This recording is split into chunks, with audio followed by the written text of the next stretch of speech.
वरिष्ठ गायक माने बसिचंती समस्तଙ୍କର पात्र धरिକି पात्र କରି आज्ञा आज्ञा ये अकिंचन मूर्ख कौन महाप्रभुंकर ए पवित्र मुक्त आकाश रंगमंच श्रद्धा बाल्य चार पद कथा कहबो कहबा बहुत ठीक है मु 30 वर्ष होला पाला गाइलेनी एठी कोन छाती टिके टिके धरुची कहलो एटा उच्चा जगह तथापि मु ताकू माडी मुडी करी रक्षा करी के चले जा हबो महाप्रभु को इच्छा आज्ञा आज्ञा वो आया से जाऊ शास्त्र कहे विनाश न वर्तन्ते कविता बनिता लता ए पोए आया नारी रो दैहिक नारी तार दैहिक कामना को चरितार्थ करिबा पाई पुरुषर सहयोग कामना करि थाए आया कविर लेखनी मूलरे कवितार भाव विग्रह करी पुस्तकता लाभ कला परी बिना रंगा साहाয্যरे लता दिए मारी पारे ना सेते अत्याधुनिकता आम समाज को ग्रास कले भी सुधा आमे केबे पुरातन घाट छाड़ी परिबा दादा आपण मानकर कल्याणकारी हेबे किए आशीर्वाद कारी हेबे किए वो गोटे वृक्ष को आनी पंडित मान को आशीर्वाद करिवे अच्छा अच्छा अरे जगन्नाथ को आसीले जगन्नाथ आशीर्वाद न करी ठाकुर को आनिले नै ठाकुरानी के आनिले नै ठाकुरानी के आनिले नै गोटे गछ को आनिले से आशीर्वाद करियो मात्र 45 मिनिट पाला भितरे सेई वृक्ष कोन सेई वृक्ष को आह्वान करिछि सेई वृक्ष एटी उपस्थित रही समस्त को आशीर्वाद करी आया आया के ए पुओ सर गछ आशीर्वाद करि परिबे नै गछर गुण कोन अछि ए आया जदि प्रकृत रे तू भला मनिष हबु समाज रे प्रतिष्ठित होबा पई चाहूछु ताहले तू गोटे काम कर गछ को गुरु कर ये दुनिया रे गछ को जे गुरु करी नै से तार भविष्य तो उज्जवल नै ताले कथा मु कोन शिक्षा दउ जाग देखिला मु गोटिए कथा तते पचारुची गेडुआ मते कह तू अनेक जन्मर पुण्य फल रे मनुष्य जन्म पाइलु धरा वृक्ष को आसिलु जो भगवान कर अपार करुणा मनुष्य जन्म पाइलु कौन करबा पई आसिदेलु कौन करछु आ कौन करिबु कह सब दरकार करि करि आसे कौन करिछु प्रथमे जन्म हेली द्वितीय रे बड़ हेली तृतीय रे पाठ पढिली कोउ रे पढिलु प्रथम पास कलेक्टर हितबु बोले नाइ वार्ड मेंबर चतुर्थ रे चाकरी कली पंचम रे विवाहली संस्कृत रे कहू आया षष्ठ रे पुओ झियो अमल कली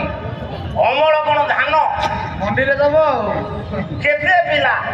12टा भल करछु आउ करू नै एक्स्ट्रा प्लेयर सब जन्म कर दे खाली चाउल लो रहिली षष्ठ रे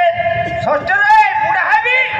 सप्तम रे मरिबी ये काम कोन पशु पक्षी को नाहंती ए काम सब करथंती व्यास कहिला आहार निद्रा भय मैथुनंच पशु भी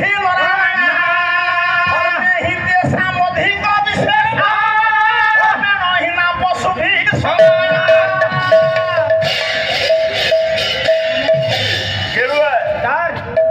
आमे माने बंचिबा पई खाउचे पशु पक्षी माने खाइए आमे माने सोउचे सोउछंती आम मानकर भय अछि सेमानकर भय अछि आम मानकर मैथुन अछि पशु पक्षीकर मैथुन अछि आम मानकर मरण अछि सेमानकर मरण अछि ई पुओ अगियो घाटी गडी मो कहिबार तात्पर्य आमे माने जहा कले पशु पक्षी ता करूछन बोले आमे काई की मनुष्य से काई की पशु सेमानक ठारू हमर दीटा कथा कमिबारु आमे हेले मनिष को दीटा कथा कमिछि हमर थंट नाही कि लांग नाही 4.5 कोटी मनिष ओडिसा रे आगे आगे सेई बापा सेई मां तीनी पुओ कहा मुह कहा संगे मिसी नै पशु पक्षी कर दीटा कथा अधिक नुह आ मनिष भितरे गोटिए गुण अधिक थिबारु हमकु कहा जाई मनिष सारे गुणटा कोन धर्मे हि ते साम अधिक विशेषा ओडिया रे कह धर्म कोन मनिष जानिछि पशु पक्षी जानि ना ताले मनिष कोन धर्म जाइला ओ भावे पशु जन्म होई धर्म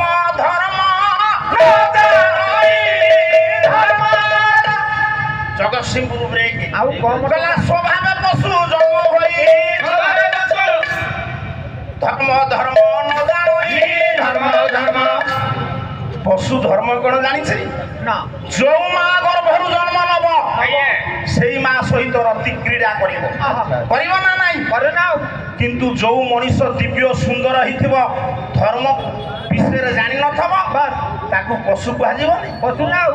ता माने भगवान कर अपार करुणा बल रे तू ମର୍ତ୍ତ୍ୟରେ ଜନ୍ମ ନେଲୁ ଆଜ୍ଞା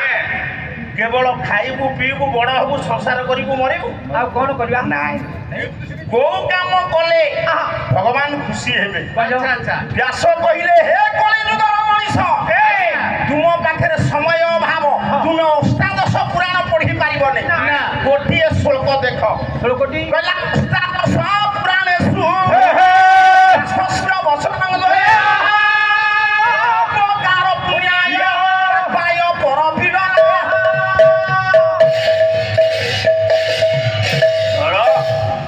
ପରର ଉପକାର କରିବା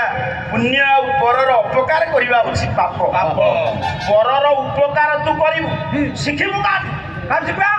ଗଛକୁ ଯିଏ ଗୁରୁ ନ କରିଛି ଆଜ୍ଞା ସେ ମଣିଷ ହେଇପାରିନି ତାହେଲେ ଗଛ ଉପକାର କ'ଣ କରିଛି ଅବଧୂତ 24 ଗୁରୁ କଲେ ଆଜ୍ଞା ଆଜ୍ଞା ଯାହାଠୁ ଶିଖିବ ସେ ଗୁରୁ ଗୁରୁ ଆଜି ସୁଦର୍ଶନ ମଉସା ବସିଛନ୍ତି ଆଜ୍ଞା ଏତେ ବୟସରେ ସେ ଯେତିକି ଆକ୍ଟିଭ ଆମେ ନୁହଁ ନା ସେ ଡେଇଁ ପଡୁଛନ୍ତି ସେ ପାହାଚକୁ ମୁଁ ଏଠୁ ପ୍ରଣାମ କରୁଛି ଭଗବାନଙ୍କୁ ଡାକୁଛି ଆପଣ ସେମିତି ଥାନ୍ତୁ ବାସ୍। ଏ ପୁଅ ଆଇନେ ଆଜ୍ଞା ଆଜ୍ଞା ତ କହିବାର ତାତ୍ପର୍ଯ୍ୟ କହ। ଗଛକୁ ଗୁରୁ କରିଛୁ ନା ଗଛକୁ କାହିଁ ଗୁରୁ କରିବୁ ତାର ଗୁଣ କ'ଣ ଅଛି ତତେ କେତେବେଳେ ତୋ ବାପା ମା କହିବେ ଧନ୍ୟ ତତେ କେତେବେଳେ ତୋ ଗାଁ ଲୋକ କହିବେ ଧନ୍ୟ ଧନ୍ୟ ତତେ କେତେବେଳେ ଓଡ଼ିଶା କହିବ ଧନ୍ୟ ଭାରତ କହିବ ଧନ୍ୟ କେତେବେଳେ ଗୋଟିଏ ପଦ ଗାଉଛି ଶୁଣୁ ଜଗନ୍ନାଥ ଦାସ ଭାଗବତ ଗା କହିଲେ ଧନ୍ୟ ଜୀବନ ଇଏ ଜଗତେ ଜଗତେ ଯେ ପ୍ରାଣ ଧରେ ପ୍ରାଣିତେ ସେତିକି ବେଳେ ତୁ ଧନ୍ୟବାଦ ଦେବେ ତତେ ତାର କେତେବେଳେ ଯେତେବେଳେ ତୁ ପରର ହିତ ସାଧନ କରିବୁ ପରର ଉପକାର କରି ପର ଉପକାର କଲେ ହବ ନା ଆଜ୍ଞା ଇଏ ଦୁନିଆରେ ଆପଣଙ୍କୁ କେତେବେଳେ ପୂଜା କରିବେ କହିଲ ନା ଉପକାର ଯେ କରେ ଧନ୍ୟ ତାର ଜୀବନ ଜୀବନରେ ମାନସ ଧନ୍ୟ ତାର ଜୀବନ ଇଏ ପର ଉପକାର କରେ ଯେ ଧନ୍ୟ ତାର ଜୀବନ ମରତେ ଦେବତା ଶ୍ରୀନାଶେ ପୂଜେ